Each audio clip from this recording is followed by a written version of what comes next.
อยู่เพื่ออะไรฉันอยู่เพื่อบุคคลที่ฉันรักซึ่งใจซื่อถือสักดิ์สุจริตและรักฉันมั่นมานปานชีวิตใน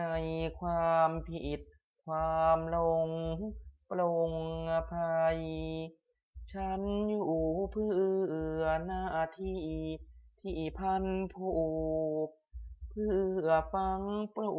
กความหวังพลังไขเป็นท่อทานรักทนล้นพ้นไป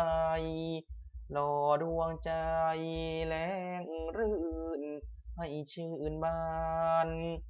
ฉันอยู่เพื่อคนคว้าหาสัจจะกลางโมหะอาเกียนเบียนประหารเพื่อสื่อแสงแจ้งสว่างพระอ่างตะการกลางวิญญาณมืดมิดอวิชชาฉันอยู่เพื่อดวงใจที่ไร้ญาติที่แรนแค้นแคลนขาดวาสนาเพื่อรอยพริ้งยนต์ปนน้ำตาบนดวงหน้าโศกช้ำระกำกรมฉันอยู่เพื่อเยื่อใยใจมนุษย์บริสุทธิ์สอดผสานงานผสมเป็นเกลียวมันคันแกร่งแรงกลืนกลมพายุร้ายสายลมมิอาจร้อนฉันอยู่เพื่อความฝัน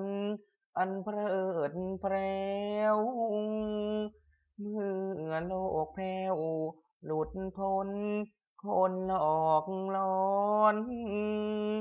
เมื่ออามิตรฤทธิ์แรงแห่งทองปอนมิอาจคลอนใจคนให้หม่นมัวฉันอยู่เพื่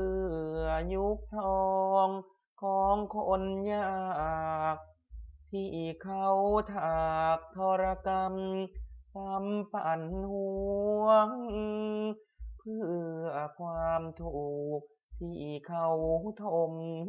จมทั้งตัวเพื่อความกลัวกลับบ้าบันอาธรรมเพื่อโลกใหม่ใสสะอาดพิราศเหลืองเมื่อคนเอื้อไมตรีอวยไม่ควยค